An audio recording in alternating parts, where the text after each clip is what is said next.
The broadcast ended with silence. Then came the screams. He stood there, frozen in front of the screen, the last message from Earth still echoing in the command deck. Around him, officers scrambled, shouted orders, and tried to make sense of what they'd just witnessed. But he didn't move. Couldn't. The words repeated in his head like a war drum. "We tried peace. Now you'll see humanity's wrath." And just like that, Earth was gone. He felt it, not just as a soldier, but as a son, as a brother, as a man who'd left behind everything he knew and loved on that blue planet, believing in the mission of peace, believing the Terran Council when they said diplomacy could work, that these alien coalitions weren't like the rest, that they wanted trade, not conquest, that humanity had a place in the stars. But that place had just been turned into glass. The Altharian strike was surgical, cold, efficient. Earth's defense satellites never had a chance. The orbital shields had been lowered in good faith, and the fleets were scattered across the quadrant, patrolling dead zones for phantom threats. It was a slaughter. Billions, wiped out before most even knew what was happening. They didn't bomb cities. They incinerated continents. He gritted his teeth until his jaw ached. His name wasn't important, not anymore. Names belonged to the past, Earth's past. Now all that mattered was the mission, and the mission had changed. "Commander," a voice called out behind him. "Orders?" He turned. A young officer, barely old enough to shave, stood waiting, eyes wide, hands trembling at his sides. Behind him, the rest of the bridge crew had gone quiet. Everyone was watching, waiting. He didn't hesitate. "Seal this ship, ready all weapons. Every goddamn rail, nuke, laser array, full lockdown." The officer blinked. "But we're still inside coalition territory. I know exactly where we are." His voice was low, dangerous. "And I'm done pretending these bastards play fair." The crew moved fast. Fear can be a powerful motivator, but what moved them now wasn't just fear, it was fury. Earth wasn't just a planet, it was home. Mothers, sisters, kids, fathers, all gone in seconds. This wasn't just another skirmish, this was extermination. "Pull all files on Altharian fleet movements. I want every shipyard, every trade route, every embassy they've got marked for fire." "Commander," someone said quietly, "there's no official declaration of war yet." He stared at the man. "They declared it the second they turned Earth into a graveyard." Silence followed. No one argued again. He turned back to the viewport. Out there, past the stars, the same species that smiled during peace talks, that offered diplomatic gifts and signed trade deals with polished claws, had just proven what many had always suspected. They saw humanity as a threat. Not because of its weapons, not because of its technology, because of what it could become. Humans were adaptable, resilient, violent when pushed, but more than anything, unforgiving. And now, vengeance was all they had left. A comms officer raised his head. "Incoming message from the Coalition High Table. They're calling for immediate negotiations. Claim the strike on Earth was a rogue act." He laughed, a hard, broken sound. "Play it to the waste systems. That's where it belongs."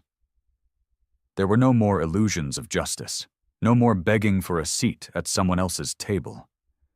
Humanity didn't want their approval anymore. It wanted their blood. He looked down at the dog tags hanging around his neck, one set for his brother, one for his mother. Both of them gone now. Ash scattered across a dead sky. His voice dropped to a whisper, meant only for himself. "You wanted monsters? You should have let us stay human." And just like that, the war began. The first strike wouldn't be a warning shot. There would be no mercy, no treaties, no calls for restraint. Earth had tried peace. Now, they'd see what wrath really looked like. He didn't sleep that night. Not that he could have. even if the gravity field hummed at its usual comforting pace and the artificial lights dimmed to simulate night. The air inside the command deck felt like it was strangling him. Every time he closed his eyes, he saw flashes of Earth. Not as it had been the last time he stood on its surface, but the way it looked in that last image. Continents burning, oceans boiling, the stratosphere shattering into flame. A quiet genocide. They didn't give Earth a warrior's death. There was no battle, no final stand, no chance to fight. It was an execution. He stared at the display feed of the known galaxy, lines of movement, blinking markers, cold data flowing down the screen. Useless now. The galaxy had changed. Humanity had changed. And he was at the center of it, whether he wanted to be or not. He had been a diplomat once, trained in languages, studied cultures. His job wasn't to shoot first, it was to understand. Make deals, keep peace. And look what that got them. He felt the shift in the ship's momentum as they dropped from faster-than-light travel. The stars snapped into view. 1 billion cold witnesses watching him navigate the aftermath of a planetary murder. Approaching Diraxis 4, his tactical officer said behind him. Altharian Fleet HQ, you sure about this? He didn't answer. Not yet. He stepped forward to the viewing panel as the deadliest symbol of alien pride came into view, a sprawl of metal and arrogance orbiting a lifeless gray moon. A command fortress, shielded, defended, proud. Once, they'd been allies. Once, humans had walked its corridors. Now he'd turn it into a grave. Load the Hellbreaker warheads, he said. Silence behind him. Shock. Then the scurry of motion. Sir, those were never sanctioned for use. I know what they are, he said, not turning around. I also know my mother lived in New Madrid.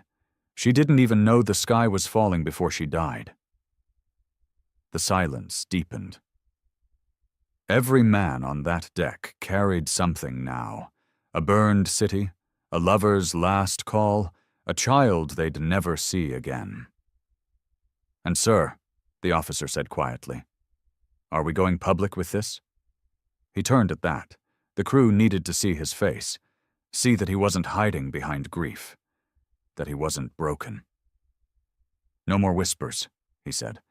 No more classified missions or silent retaliations. This is our response. The galaxy will watch us burn the ones who lit the match. The comms officer swallowed. Live feed? Wide spectrum. Open access. Let them all see what it looks like when humanity stops asking for mercy. He turned back to the viewport. The Diraxis fortress spun slowly in the void, unaware.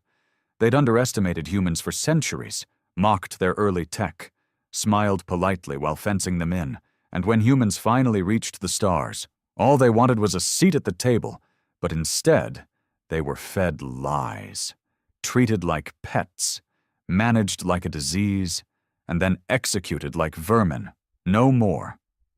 Launch all warheads, he ordered. No fanfare, no countdown, just fire. The Diraxis defense net lit up too late, sluggish and arrogant. It caught maybe 1 or 2 of the incoming missiles before the rest crashed into their shield grid like thunder. The Hellbreakers weren't just weapons. They were rage turned into science, a synthesis of plasma bursts, gravitic fractures, and molecular destabilizers. He watched in silence as the first wave hit. The fortress screamed across every frequency, not with words but in raw panic. You didn't talk when you realized the gods you mocked were real and furious. Shockwaves lit the moon's surface. Metal folded in on itself. Flame poured from ruptured hangars.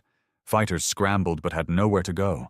The whole structure bent inward, the vacuum consuming everything. Still he watched. Still he felt nothing. Only when the final explosion gutted the core reactor, a sun blooming in the dark, did he nod to the comms officer. End transmission. The silence afterward wasn't empty. It was holy, a requiem sung by fire and debris. He turned from the viewport and headed back to the war table. "We just committed an act of galactic war," his second-in-command said quietly. "No," he said. "We answered one." The others didn't argue. The ship, the Remnant's Vow, wasn't a carrier or a warship in the beginning. It had been diplomatic, equipped for peacekeeping.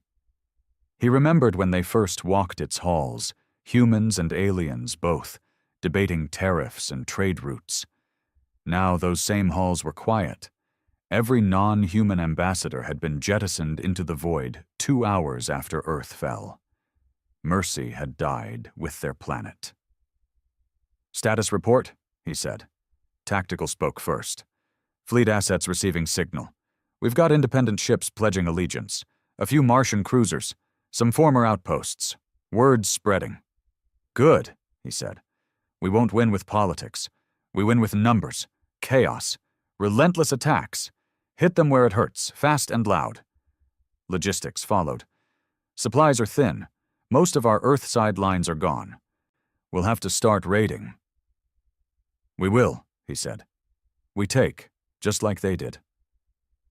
He sat at the war table, not to rest, but to plan. Maps unfolded, systems blinked, and for the first time in his life, he wasn't looking for diplomacy. He was hunting. That night, if you could call it night in space, he found himself staring at a small data chip. It was old, cracked, the kind you'd buy in a market back before Earth was ash. On it was a recording, his brother's last message. He hadn't listened to it since the attack. He pressed play. The voice was younger than he remembered. "Hey, I know you won't hear this for a while, not with your calm blackout schedule and all, but I just wanted to say, Mom misses you. So do I. We're proud, man. You always wanted to be the guy that helped people, made peace. But don't forget where you came from. Don't forget that we fight when it matters. You taught me that. Anyway, take care. Maybe next time you come home, we'll—" The message ended there. Static swallowed the rest. He sat in silence for a long time.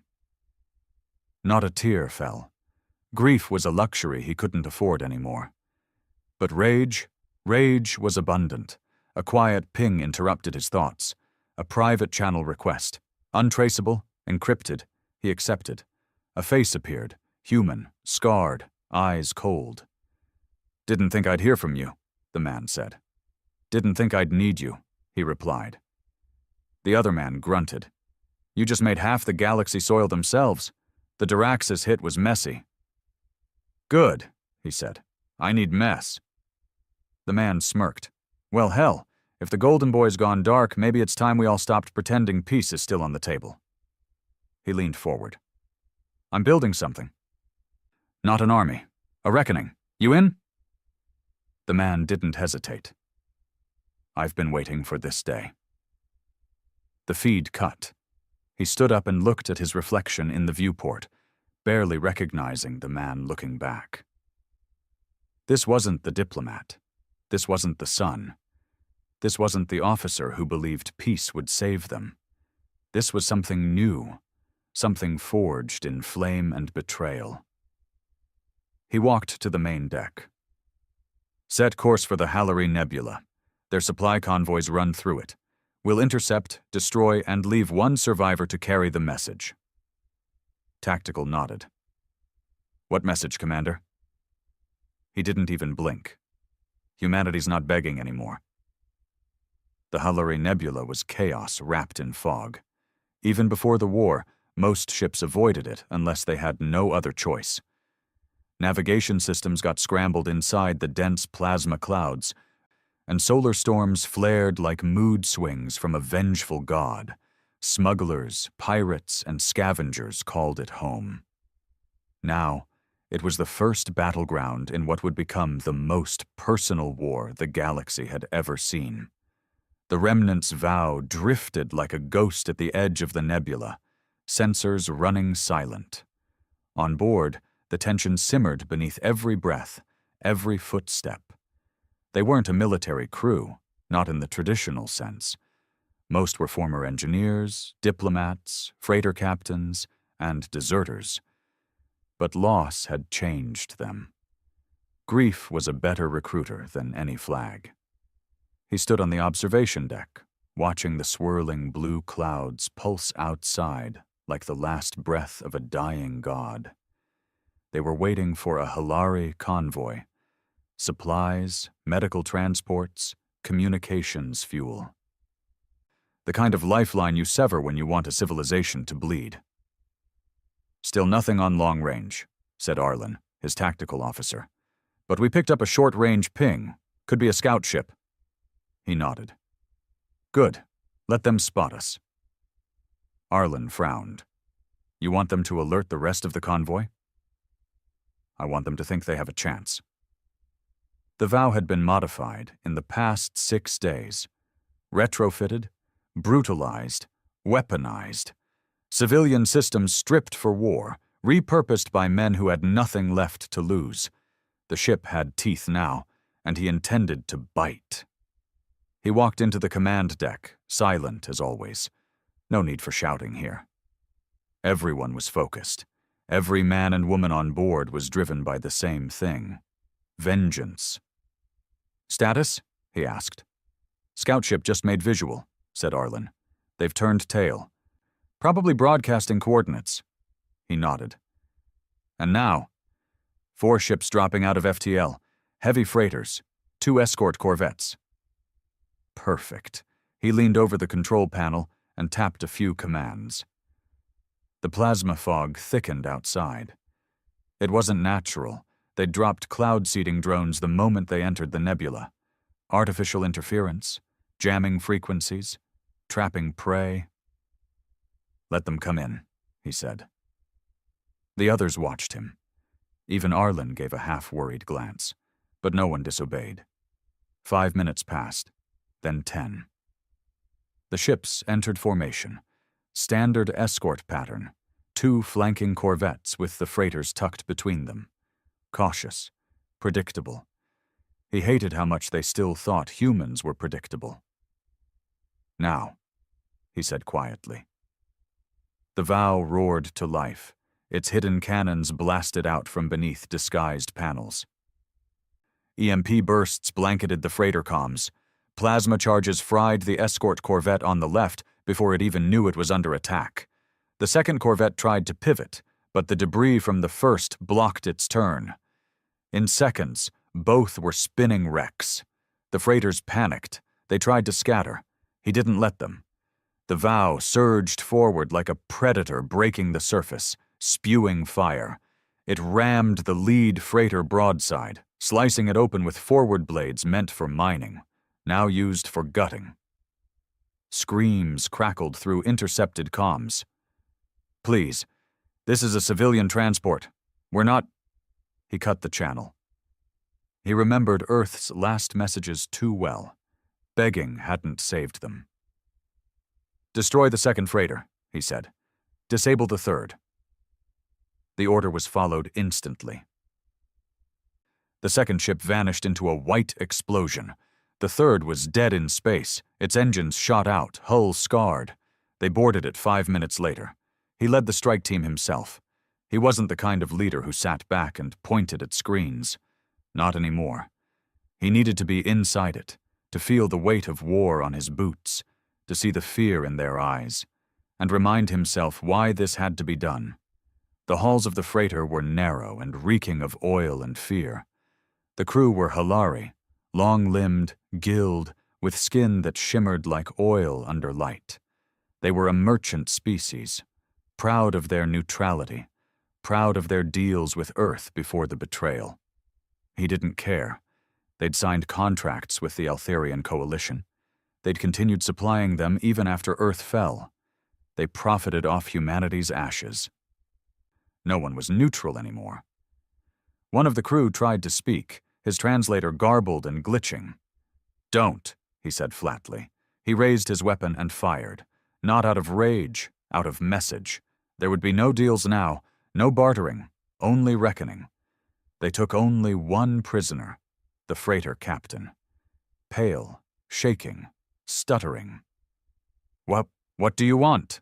the alien asked as he was shoved onto the floor of the Vow's command deck. He crouched in front of the creature.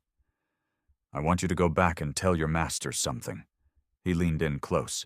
"Tell them we're not asking for peace. We tried that. Now we're coming for them. System by system, ship by ship. And when we're done," he stood up, "there won't be anything left to bury."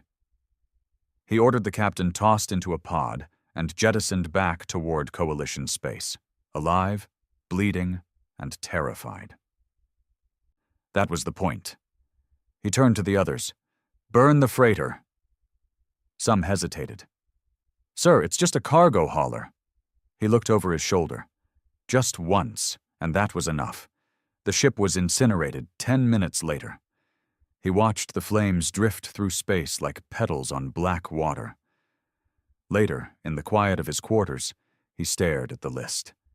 It had been growing, name after name. Shipyards, governments, corporate syndicates, defense contractors. Every one of them had made credits off humanity's destruction. Every one of them had turned their back while Earth died. The list was long, but he had time. A soft knock came at the door. He didn't answer. He didn't have to. Arlen stepped in anyway. "You know this isn't going to stop, right?" Arlen said quietly. "I don't want it to stop." Arlen hesitated. "Even if we burn the Coalition to the ground, Earth's still gone." He said nothing. Arlen took a breath. "They'll paint us as monsters, terrorists, mass murderers." "We are," he said coldly. "Now they get to see what they made." Arlen nodded. He didn't agree, not fully, but he understood. And that was enough. Before leaving, Arlen turned. "You've got a message, encrypted, from the surface of Gyros Station." Gyros. He hadn't heard that name in months. It was a fringe station, once a Terran outpost, later abandoned. A graveyard now, or so they thought. He activated the message. A woman's face flickered onto the screen. Worn, scarred, eyes hard. Human. "Commander, if you're seeing this, then you've declared war, and I'm not here to stop you." She leaned closer. "I'm here to join." The screen went dark. He didn't smile. But for the first time in days, he felt something shift. Humanity wasn't dead, not all of it.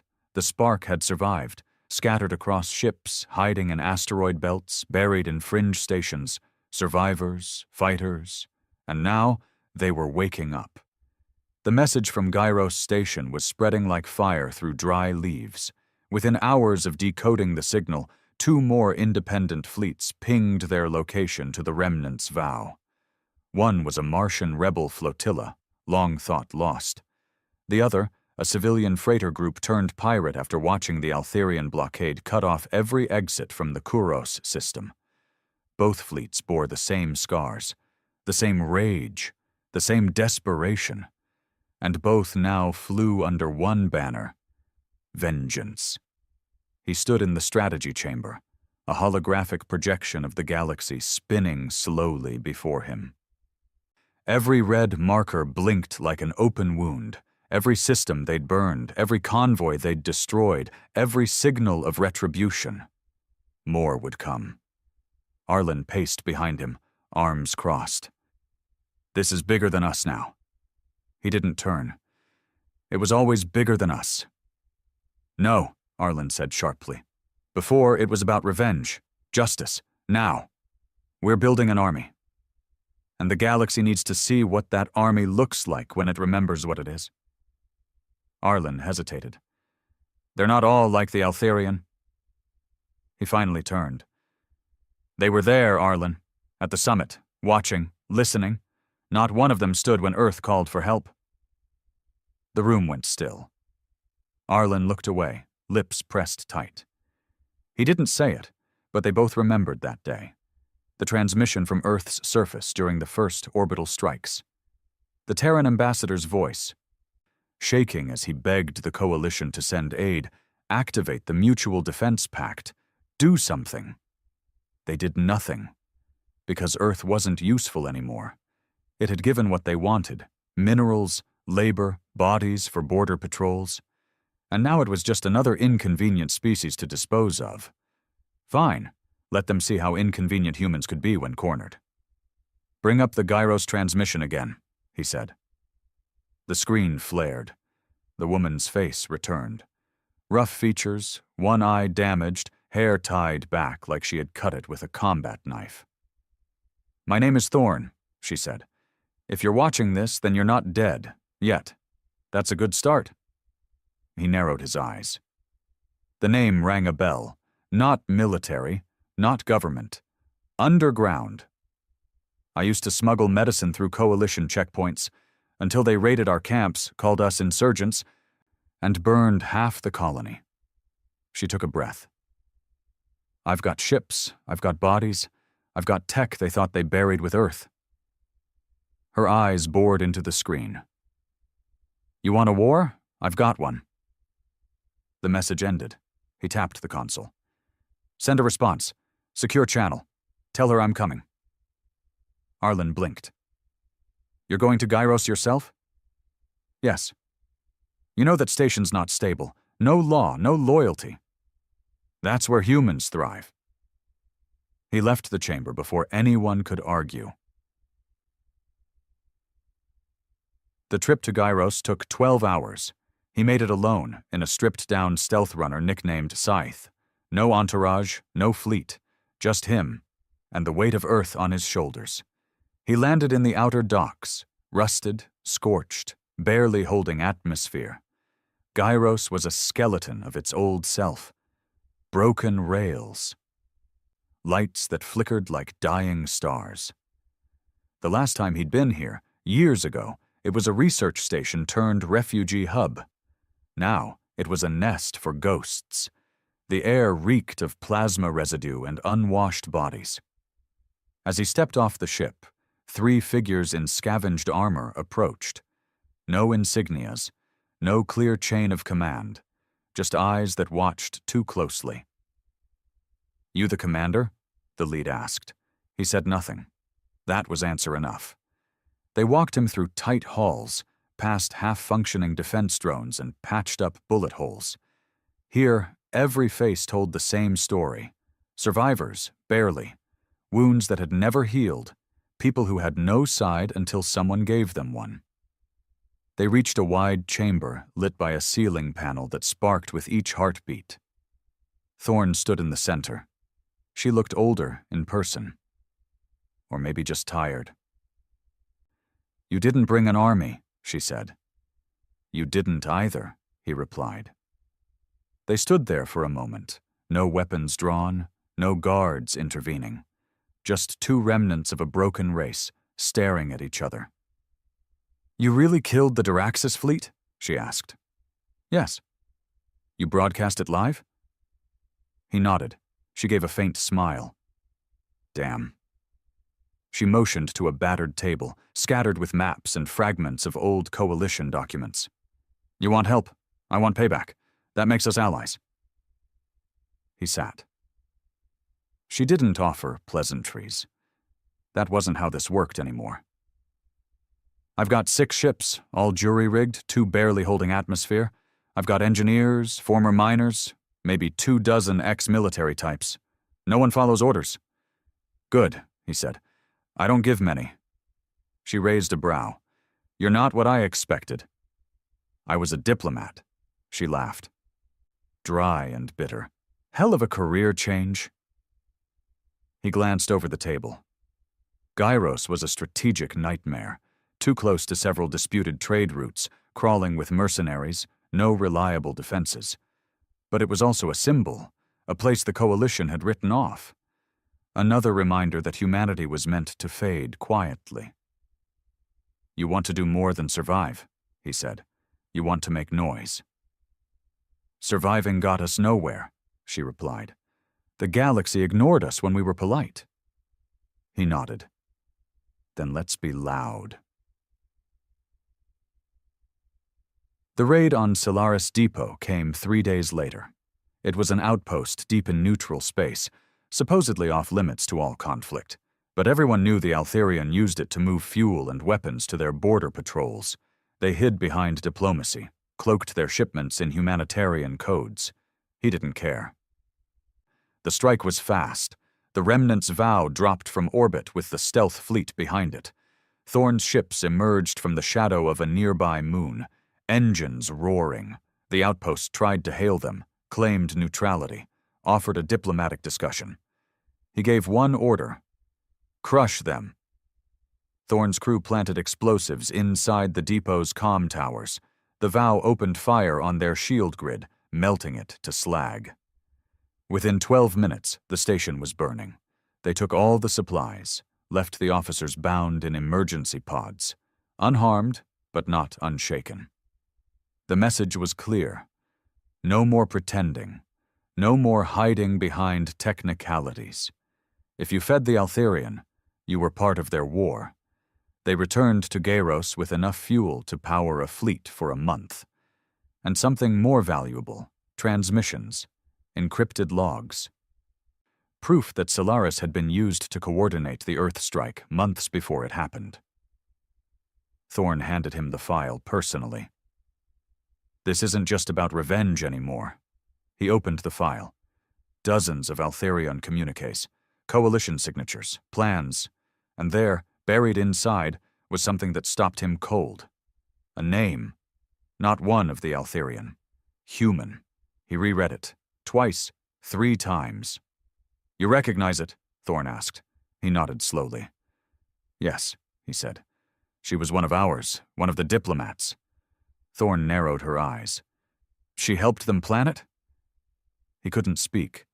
This wasn't just a betrayal from outside. Someone inside humanity's highest ranks had traded Earth's security for something. What? Power? Survival? He stared at the file, fingers clenched. I want her found, he said. And then? He looked up, voice steady. Then I'll show her what betrayal feels like. The datapad sat on the steel table like it was taunting him. A name. A face.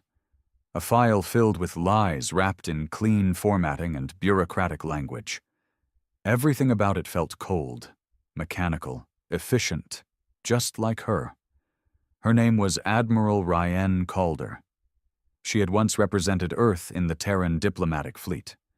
Praised for her negotiation skills, her poise under pressure, her loyalty to humanity. She'd stood beside him during the early days of coalition talks, back when Earth was still being promised peace and protection, back when they still believed the aliens wanted equals, not servants. She had known, not just about the betrayal. She'd helped orchestrate it. The proof was in the logs from the Solaris Depot raid, a dozen encrypted transmissions routed through ghost relays and masked hubs. But it was her authorization codes that gave Altherian ships the clearance to pass undetected into Terran space. She had made sure Earth's orbital defense grid was operating at only 40% the day of the attack. She'd sold out her planet. And now, she was still alive. Location: Norelian Prime, a neutral diplomatic hub deep in coalition-controlled space. According to the records, she now served as a liaison for post-war rebuilding efforts, a job that didn't require conscience, just survival. He stared at the datapad, every second weighing heavier. Thorn entered the war room without knocking. She didn't have to. Since the Geiros alliance, she'd become his shadow. Not out of loyalty, but shared understanding. They were both cut from the same scorched cloth now. Any doubts? She asked, nodding toward the pad. No, he said, voice flat. We go for her next. She folded her arms. You planning to kill her fast or slow? Neither. Thorn raised a brow. She gets a trial, he said, though the word felt foreign in his mouth. In front of every surviving human colony, Let them see her. Let them hear what she did. Thorn's eyes darkened. That's generous. It's not mercy, he replied. It's a lesson. The galaxy thinks humans are fractured, that we'll turn on each other. I want them to see what happens when we don't. She nodded. All right, I'll prep a team. The mission to Nerelian Prime was unlike anything they'd done before. No plasma storms, no orbital strikes. No roaring war cries across open channels. This would be infiltration, deception, precision. And it started with Commander Halden donning a uniform he hadn't worn in years, a Terran ambassador's formal attire, pressed and sealed with the insignia of a flag that no longer flew. The disguise would let him walk the halls of the station without raising alarms, at least for a while. The place still clung to the illusion of diplomacy. The Coalition, desperate to save face, had built it as a symbol of peace and order amid the spreading chaos. They still believed they could talk their way out of the war. Good. Let them believe it a little longer. He arrived under the call sign Envoy 7, flanked by Thorn and 2 others posing as aides. All of them wore badges declaring them as representatives of the Terran Restoration Delegation, a fictional group cobbled together using forged credentials, mimicked frequencies, and the kind of flawless tech only desperate survivors could engineer. They passed through 3 levels of security. No alarms, no questions. Humanity's face still fooled them. Inside, Nerelian Prime gleamed with polished white walls and serene ambient tones. Screens projected images of interspecies unity, propaganda loops about peace, harmony, and the future of coexistence. It made him want to vomit. Everywhere he looked, alien diplomats shuffled from meeting to meeting, oblivious to the genocide they had silently endorsed. There were no burnt skies here, no ash in the wind. Just deals, conferences, smiles. He forced himself to stay calm. The real target was on the top floor, a restricted section shielded for high command. Admiral Calder was there. Thorn leaned closer as they reached the lift. You sure you want to do this face to face? Yes, he whispered. She knew me. She smiled at me the day before Earth burned. Thorn nodded. Then let's take that smile away. They reached the top level without incident, a single door marked with the Coalition crest. Inside, a private chamber built for high-profile negotiations. Neutral ground, plush chairs, soft lights, and there she was. Admiral Ryan Calder. Older, but not enough to hide. Her hair was shorter now, silver around the edges. Her uniform pristine. She turned when they entered, expression calm, even curious. Can I help you? She asked. He stepped forward, her eyes locked on his. Her face froze. Then, you're supposed to be dead. He didn't blink. So were you, he said. For a moment, no one moved. Even the air stopped. Then Calder exhaled. I wondered when you'd come. I figured it might take longer. You didn't think I'd survive? I hoped, she admitted with a shrug. But no, not really. He nodded. At least you're honest. She gestured to the chairs. So, what happens now? You're coming with us, he said. You'll be put on trial before every surviving colony, every child who watched their parents burn, every human who had to scrape their home off the inside of a helmet. She laughed, bitter and sad. You still believe in trials, laws, courts? I believe in justice, he said. You owe the dead your voice. I gave them survival, she snapped. Do you know what the Coalition was planning? Total extinction. They would have sterilized the Earth system, removed every trace of humanity. I made a deal. One planet for the rest. One wound to prevent decimation. You gave them a target, he growled. You told them how to hit us so we couldn't hit back. I bought us time. You sold out everything." Silence again. She stared at him for a long moment. "You want to kill me?" "No," he said. "I want the galaxy to see your face when they remember what betrayal looks like." Suddenly, the lights shifted. An alarm blinked red above the door. Thorne's voice snapped through the comm. "Commander, we've been flagged. Security lockdown in 60 seconds. He stepped forward, grabbing Calder by the arm. "We're leaving. You can walk or we'll drag you." She didn't resist. "I was going to come either way. Might as well go loud." The escape was fast. Alarms screamed across the station. Doors sealed. Barriers fell. But they had planned for this. Thorne's team dropped smoke drones, overloaded power relays, and jammed coalition comms. The halls turned into chaos. In the confusion, the group slipped into a docking bay where the Scythe waited. They launched just as coalition cruisers powered up defense grids. Too late. The stealth runner vanished into the stars. Back aboard the Remnant's Vow, Calder sat in a containment room. No shackles, no torture. Just silence. He watched her through the screen. Arlen stepped beside him. "You did it." He didn't reply. Thorne appeared next, tossing a datapad onto the console. "We've got traffic. The Coalition's panicking. We broke one of their icons out of their most secure base. They're scared." "They should be," he muttered. Arlen frowned. "What about her?" He stared at Calder. She sat with perfect posture. No remorse. "She'll talk," he said. "And when she does, we'll tear their lies apart, piece by piece." "And if she doesn't?" Thorne asked. He looked at them both. "Then she'll be the last thing they see before they fall." The war room had been transformed into a tribunal. Not a court in the traditional sense. No robes, no ancient laws, no scripted neutrality. This was justice born of ash and silence, built in the vacuum where a government used to exist.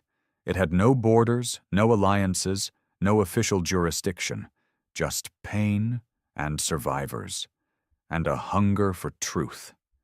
The commander stood before a broadcast rig hastily welded into the wall of the Remnant's Vow. Lights flickered. Antennas groaned as they transmitted across the shattered remnants of humanity, every surviving colony, every hidden ship, every desperate soul tuning in from the edge of extinction. "Transmissions live," Thorne said quietly. He stared into the camera. "My name no longer matters," he said. "What matters is that I was there. I saw Earth die. I heard the silence after the screams." The crew behind the camera said nothing. He held up the datapad containing the Solaris files. "We were betrayed, not just by the Altherian, not just by the Coalition, but by our own." He tapped the console. Behind him, a large screen lit up, and the face of Admiral Ryan Calder filled it. "This woman gave them the codes. She opened the gates. She signed Earth's death warrant and called it mercy." The screen shifted to the prisoner room. Calder sat calmly, hands in her lap, staring straight ahead. "She is alive," the commander said, "and today she will answer." He stepped away. The feed remained active. Calder's image stayed on every screen across the stars. And then the questions began. There was no jury, no attorneys, just voices. From every corner of the void, survivors patched in through low bandwidth, cracked signal relays. A man from the moons of Enceladus. "My daughter burned in New Osaka. She was 12. Why didn't you warn us?" "A mechanic from a derelict Martian rig. You told us to stand down. You told us we were protected. You lied." "A pilot from the Vega Freeborn. I watched the sky fall on my wedding day. I dug my wife out of a crater. She didn't have a face left." Each time, Calder sat in silence. Then, finally, she spoke. "I did what was necessary." The words sliced through the silence like a blade. "I had a choice," she said calmly. "Negotiate partial destruction or watch the Altherian sterilize the species. They promised one strike. Just Earth. If I cooperated..." Gasps came through the transmission lines. "You trusted them?" the commander said coldly. "I didn't trust anyone," she snapped. "I acted. You gave them the heart of our world. I gave you all a chance to scatter, to run, to hide. I gave humanity time." The commander clenched his fists. "We didn't need your sacrifice. We needed a fight. You stole that from us." "I saved more than you'll ever know," she said. "No," he replied, stepping toward the screen. "You saved yourself." Calder finally broke her gaze, looking down for the first time. "There was another deal, wasn't there?" he said. "That post on Nerelian. They let you live because you handed us over." She didn't answer. "You gave them our fleet positions, our defensive weaknesses. You helped them target cities where resistance would be slowest." Her silence was all the confirmation they needed. Across the stars, voices rose in outrage. The chat feeds exploded with fury, thousands watching, tens of thousands. Calder's name trended across the last remnants of the Terranet. "I want her dead!" someone screamed through a connection from Europa. "Airlock her," another voice demanded. "She doesn't get to breathe while my son's buried under Europa ash." The commander held up a hand. "No," he said. "We are not what they think we are." He turned back to Calder. "You will not die today." A hush fell. Calder looked up, stunned. "You will live," the commander said. "You will live long enough to see what we become, to see humanity rise not because of you, but in spite of you." She laughed bitterly. "You think this is a rise? You're just animals now." "No," he said, voice low. "We've just stopped pretending to be guests in someone else's galaxy." He cut the feed. The transmission ended, but the message had already taken root. 3 days passed. Across dozens of systems, uprisings began. Human enclaves long kept under coalition rule burned their embassies. They stopped paying tributes. They took up arms. The remnant's vow had become more than a ship. It was a symbol, and symbols are dangerous. In the war room, Thorne dropped a report onto the console. 2 governors defected. 4 trade stations declared neutrality. Even the Dral Consortium pulled out of their Altherian agreement. They're scared. "They should be," the commander said. But Arlen stepped forward, face tense. "There's more," he said. "Something spreading through the back channels. Leaks, videos, scream feeds from when Earth fell, not ours. Someone's broadcasting the whole thing, again." The commander narrowed his eyes. "Who?" "No idea," Arlen replied.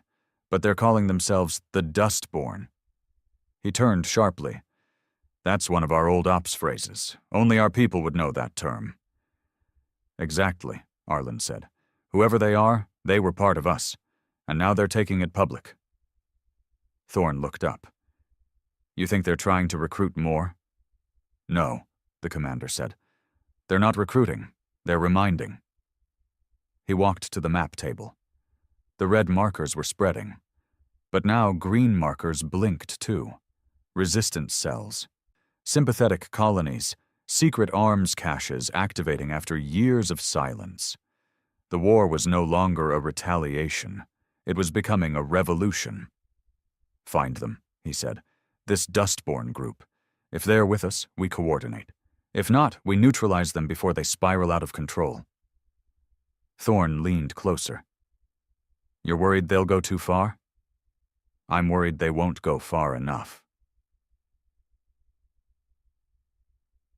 That night, sleep was a myth.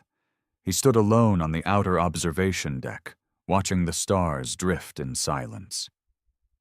Somewhere out there, Earth's ashes still floated. Somewhere out there, someone was building something without him. He touched the glass, not in prayer, in memory. Behind him, the door hissed open. Thorn stepped in, quieter than usual.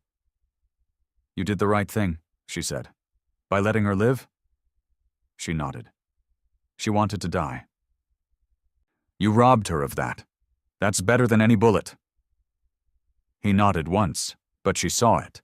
The weight behind his eyes, the exhaustion, the grief that kept rotting just beneath the rage. "You ever think it's too late for us?" he asked. Thorn stepped beside him. "All the time," she said. They stood in silence, no comfort, no promises, just two survivors, held together by the same gravity that shattered their world. Then, the comms buzzed. Arlen's voice came through, tight, urgent. "Commander, we've got something. A signal. It's them." He turned, instantly alert. "The Dustborn?" "Yeah," Arlen replied. "And they're asking for you." They met on a dead moon. Not a formal meeting, not an embassy or neutral ground, just an ancient mining husk drifting in the shadow of the fractured gas giant Elixis Fifirth. Long abandoned, long forgotten. A place built on survival and rot, with more corpses in its shafts than ore. The Dustborn had picked it for a reason. No security, no cameras, no broadcasts. The commander arrived with Thorn and a silent escort of 2 guards, both loyal, both ex-Marines turned insurgents after losing everything. None of them wore uniforms. They wore the war like second skin now, scarred, scorched, and unapologetic. The docking bay was pitch black, except for a single strobe light blinking in the far corner. A signal. A test.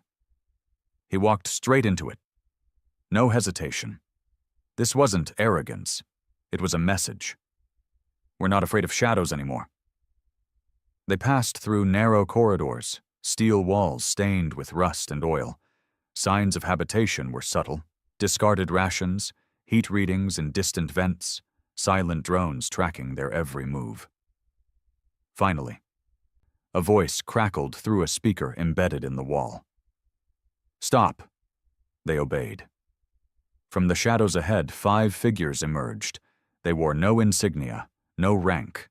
Their armor was mismatched, covered in graffiti, old war slogans, and the spray-painted names of lost cities: New Madrid, Port Clarity, Calypso Core. Their leader stepped forward. "You're real," he said. The commander nodded. "So are you." The man looked mid-40s, hard lines across his face, a missing eye covered by a plate of welded alloy. His voice carried a low, boiling hatred, not loud, but sharp. "I saw you on the trial broadcast. Called her." "She's alive," the commander said. "For now."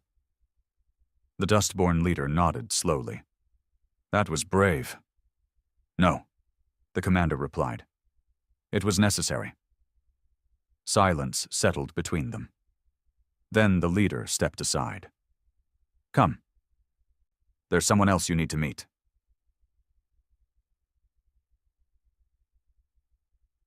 They led them through twisting stairwells and old tunnels until they reached a wide chamber, a command hub, long stripped and rebuilt from scrap. Screens covered the walls, flickering with ghost signals, intercepted transmissions, and archived coalition footage. And there, standing in front of it all, was a girl. No, not a girl, a woman. But young, maybe 23, maybe younger. Wearing a weathered tactical vest, her hair tied back, her eyes raw with exhaustion and defiance. She didn't salute, didn't speak, just stared at him like she already knew him. "You're the voice," he said. She nodded. "I am." "You've been spreading the scream feeds, Earth's final moments." "People need to see it," she said. "Not polished news cuts, not the diplomatic edits. The raw truth." The commander stepped forward carefully. "You're Dustborn?" She shrugged. "We didn't pick the name. It picked us." Thorn looked around. "You have a lot of followers." The girl didn't look at her. "We don't want followers," she said. "We want witnesses, And soldiers. The commander studied her face. There was pain there. Real pain. Not performative. Not political. This wasn't about glory. This was someone who'd lost something that couldn't be put into words. "Who did you lose?" he asked. She blinked, then said quietly, "Everyone." She walked to a nearby console and tapped it. A hologram lit up, a recording from Earth, time-stamped 12 hours before the orbital strike. A family, her family, sitting around a table, laughing over some forgotten meal. A mother, a brother, an uncle, a dog barking in the background. And her, younger, softer. He felt something twist in his gut. "I was off-world," she said. "Supply run, ship delays.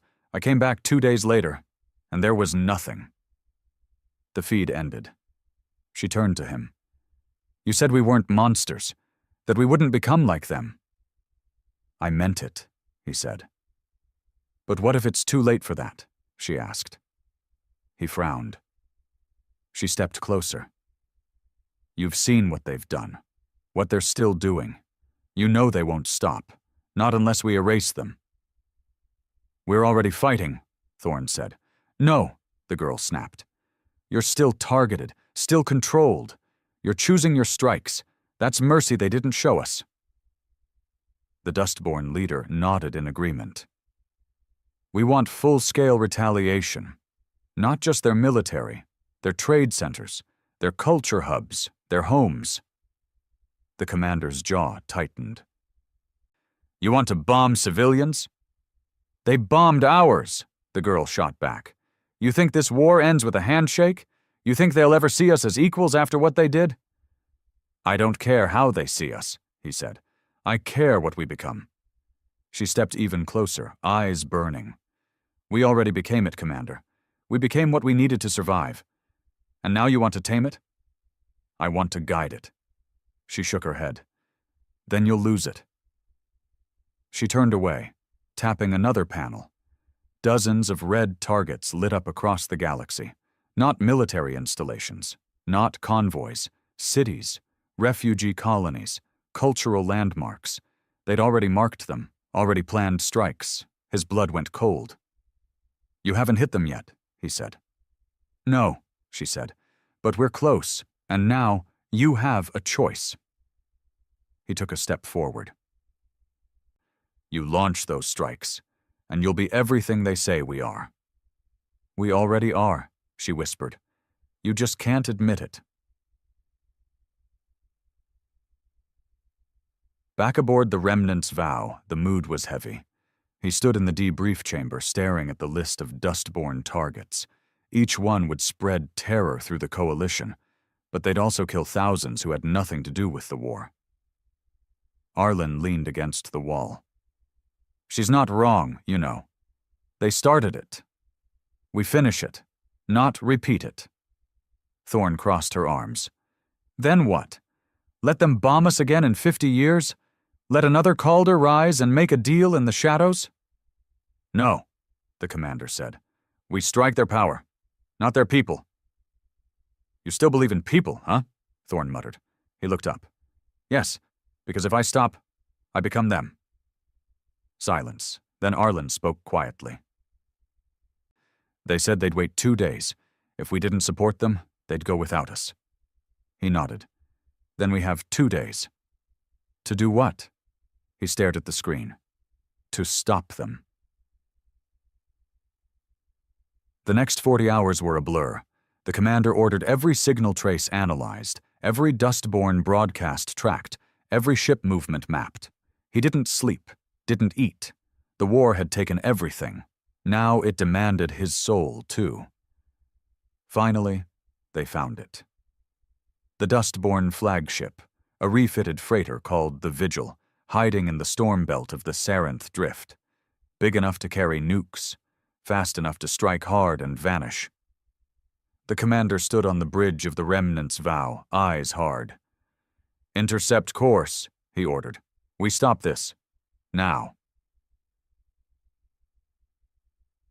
They found the Vigil as it began its final prep. The Dustborn fleet wasn't huge, only a dozen ships, most pieced together from wreckage, but they were ready to die. As the Vow entered the drift, comms flared. "Commander," the girl's voice echoed, "don't make us enemies. You made that choice when you targeted civilians. You think you're clean?" she snapped. "You burned Duraxis. You spaced diplomats." "Military targets. Collateral was regretted, not planned. You still live in rules. That's why we'll win." "You're not winning. You're becoming the next version of them." A pause, then maybe that's what it takes. He cut the feed and ordered the first volley. The Vigil was burning before it even opened fire. The Remnant's Vow struck fast, disabling her thrusters with precision shots, targeting systems, jamming communications, refusing to play into the full-scale war the Dustborn were trying to start. It wasn't mercy. It was a message. The Dustborn had loaded their warheads. They'd picked their targets: civilian cities, cultural sanctuaries, unaligned science colonies that had nothing to do with Earth's fall. They'd justified it by pain, by loss, by the idea that there were no innocents in a galaxy that stood by and watched Earth die. But the commander knew what they refused to admit.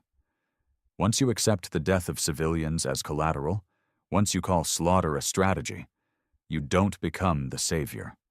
You become the next monster. The battle in the Sarenth Drift was chaos layered in silence. Thorn led the boarding team. He went with her. Not as a commander, not as a diplomat, as a man who had nothing left to lose except the last scraps of his soul.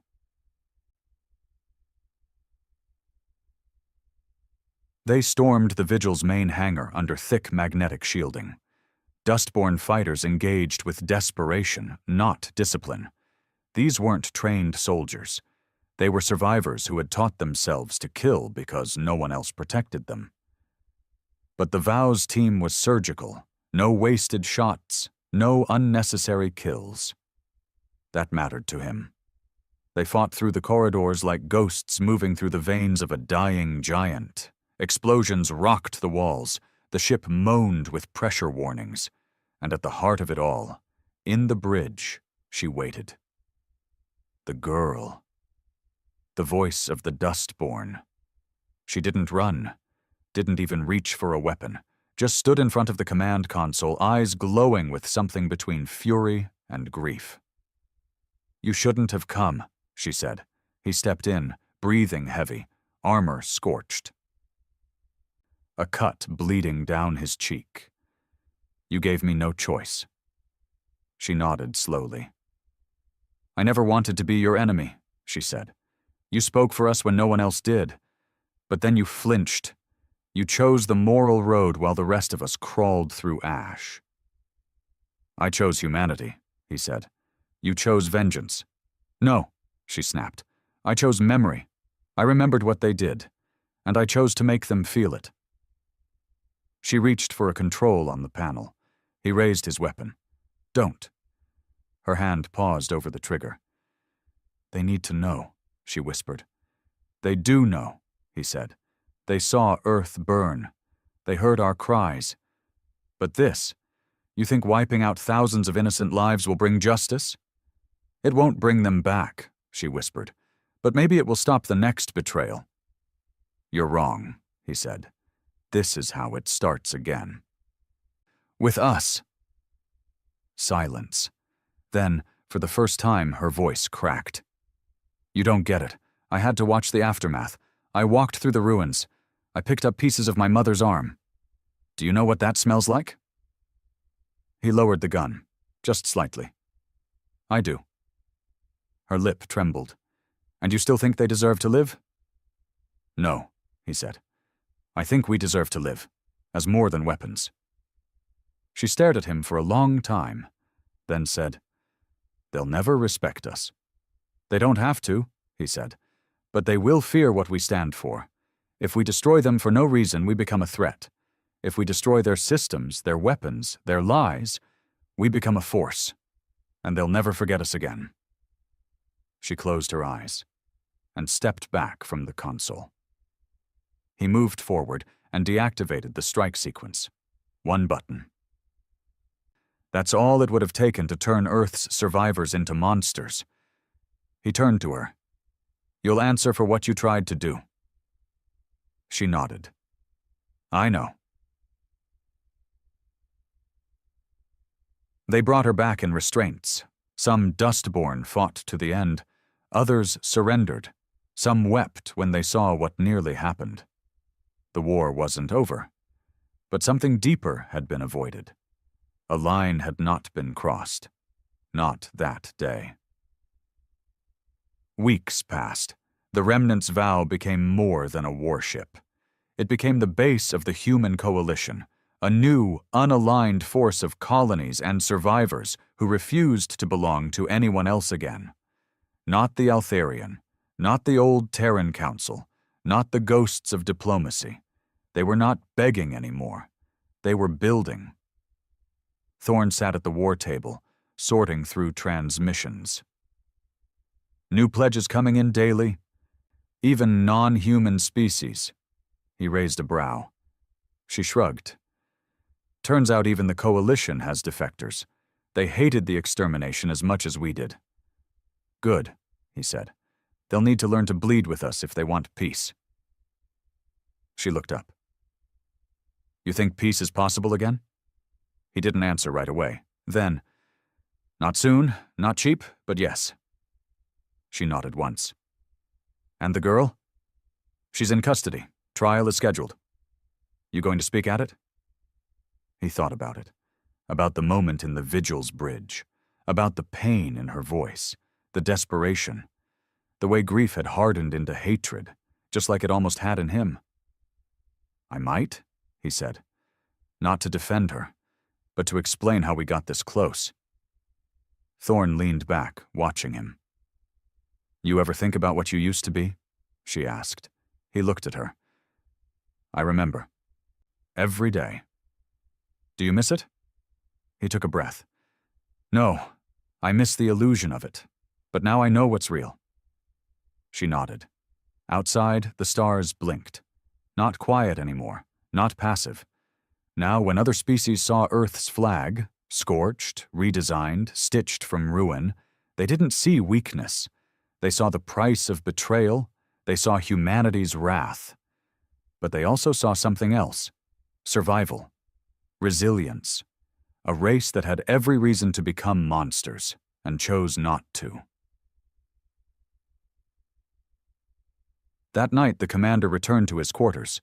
He removed his armor slowly, let the silence settle around him, then walked to the small window that faced the void. There, floating beside the vow, was the scattered wreckage of the dustborn flagship. It hadn't been destroyed, just disassembled. Its parts were being used to build something new. Something better, reborn from the edge of horror.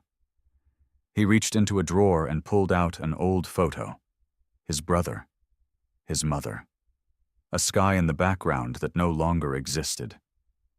He looked at it for a long time, then, finally, whispered, I kept the line, and for the first time in years, he let himself feel it. Not rage, not grief, just